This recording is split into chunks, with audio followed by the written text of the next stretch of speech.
भारतासह महाराष्ट्रामध्ये लोकसभा निवडणुकीचा धुरळा सध्या उडत आहे।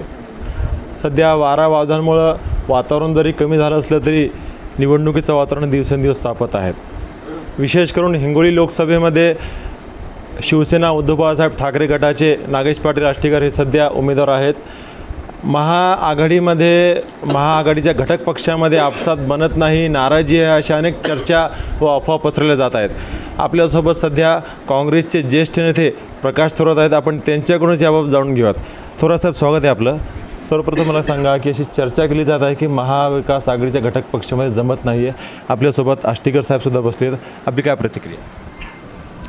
असं आम्हाला तरी कुठं माहीत नाही आणि सर्व आघाडीचे जे काही घटक पक्ष आहेत ते सर्वजण कामाला लागलेले आहेत।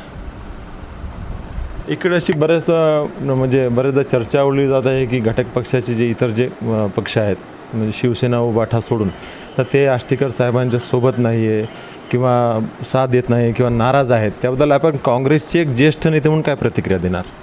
सर्वच जण सोबत आहेत। काल दांडेगावकर साहेब सोबत होते, राष्ट्रवादीचे, काँग्रेसचे त्या दिवशी फॉर्म भरताना सोबतच होते।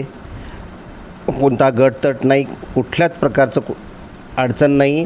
सर्व काँग्रेस, राष्ट्रवादी आणि शिवसेना उभाटा गट सर्व एकत्रित मिळून काम करत आहेत। काय म्हणाल आपण, निवडणुकीचा निकाल कोणाच्या बाजूने असेल?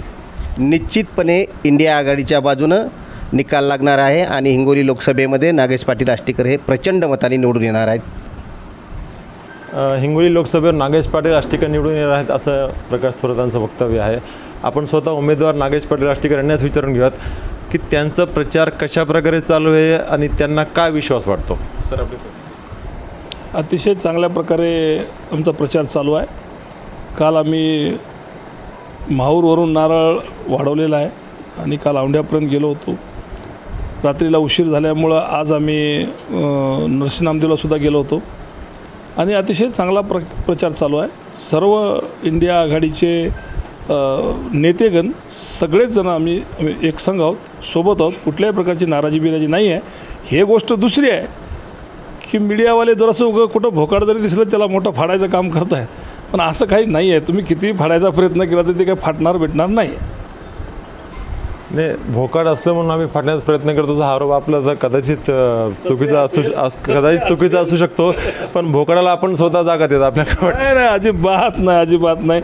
कुठल्याही प्रकारचं काही नाही। छोटं मोठं काहीतरी पक्षावरचे एकूण-एकाचे रागलोभ होते, त्याला कुठलाही अजून त्याच्या इफेक्ट म्हणून असं कुठं नाही आहे।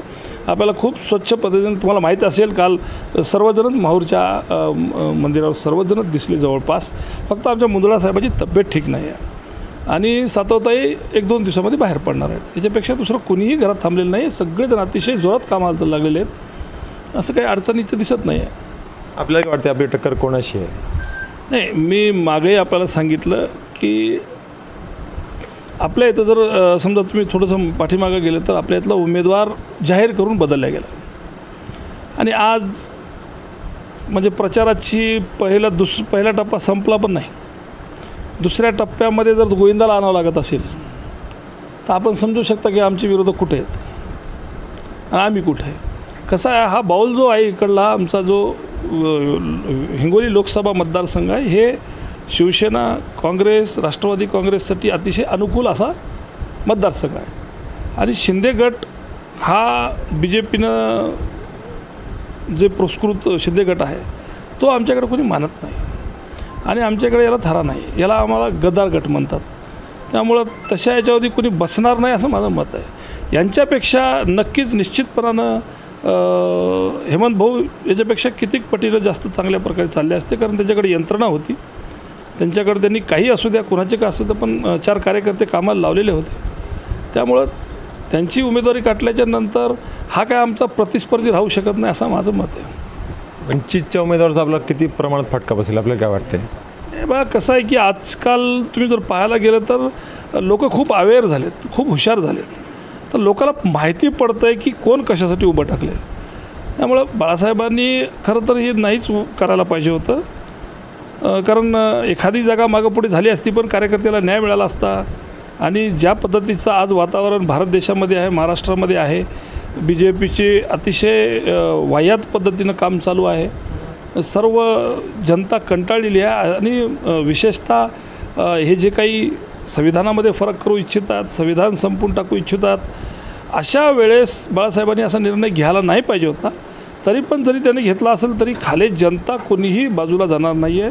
सगळ्याला या देशाची चिंता आहे आणि सर्वसामान्य माणूस पेटून उठलेला आहे. या महागाईला कंटाळलेला आहे, बेरोजगारीला कंटाळलेला आहे, हुकुमशाला कंटाळलेला आहे आणि संविधानाच्या बाबतीमध्ये किंवा कायदा सुव्यवस्था व्यवस्थित राहावं म्हणून हे सर्व इंडिया आघाडीचे जे काही प्रमुख माणसं आहेत, जे परंपरागत भारताचे रक्षण करत आलेले आहेत किंवा त्यांच्याबद्दल चांगली हिताच्या गोष्टी जे करत आलेले आहेत, त्यामुळं मला वाटते की याच्याबद्दल काही दूर राहिलं नाही की आता की सर्वसामान्य माणूस हा वेगळीकडे मतदान कुठं करणार नाही आहे. कारण वंचितला मतदान करणं म्हणजे एका अर्थाने BJPलाच मतदान करणं आहे. त्यामुळं त्याला मतदान कोणी करणार नाही असं माझं मत आहे. आला बाबूराव गाणं वाजवलं जात आहे, आपली काय प्रतिक्रिया? आला बाबूराव की गेला बाबूराव? नाही, मुळात हे गाणं मी आत्ताच म्हणलो होतो तुम्हाला की हा मुळात गाणं हे काय देशभक्तीचं आहे का? या गाण्यातून काय बोध घेतला पाहिजे? ते आला बाबूरावच्या अगोदर एक ते शिला गेली, शालू गेली की शांता गेली की काय ते आहे काहीतरी 2-3 नावं आहेत. हे गेली तर हे कोण आहेत? हे म्हणजे हे जसं तुम्ही आला बाबूराव ते गेलेले कोण आहेत? किंवा याचा अर्थ काय काढायचा याच्यातून? हे चिवारे गाणं आहे का देशभक्तीचं गाणं आहे हे पाहिलं पाहिजे. हे ग्रामपंचायतची निवडणूक नाही हो, हे देशाची निवडणूक आहे हो, हे लोकसभेची निवडणूक आहे. ग्रामपंचायतवर जसा आरोप करतात तसा आरोप करणं मला वाटतं की हे संयुक्तिक नाही आहे. त्यामुळे मी काय याच्यावर काही भाष्य करणार नाही. ज्याला पटते त्यांना वाजवा. आपल्याला काय वाटतं आपण किती क्रमांकावर आहे सध्या आणि निकाल कोणाच्या बाजून लागेल? माझं नावच एका क्रमांकाला आहे मग सांगतो, त्यामुळं त्याचा विषयच नाही आहे. हे आमच्या क्रमांकाच्या जवळपासही नाही आहेत कोणी आणि राहणारही नाही आहेत. हे खात्री तुम्हालाही आहे, सगळ्यालाच आहे. पण आता कसं आहे की जनता जनार्दन आहे आणि आम्ही 10दा सांगतो की जनता ठरवणार आहे आणि त्याला ठरवू द्या ना, त्याला ठरवलं पाहिजे. पण तुम्ही क्रमांक वगैरे म्हणता तर माझं नावच एका क्रमांकाला आहे. फर्स्ट क्रमांक पहिला आष्टीकर पाटील नागेश बापूराव हे पहिला आहे. उद्धव बाळासाहेब ठाकरे हे महाराष्ट्रात नव्हे तर संबंध भारत देशामध्ये पुढे, काय अडचण नाही. तर हे होते हिंगोली लोकसभेचे महाविकास आघाडीचे उमेदवार नागेश पाटील आष्टीकर. यांचं नाव 1 क्रमांकावर आहे आणि ते नाव 1 क्रमांकावरच राहील असं त्यांना आत्मविश्वास आहे. कन्हैया खंडेलवाल, प्रहार TV, हिंगोली.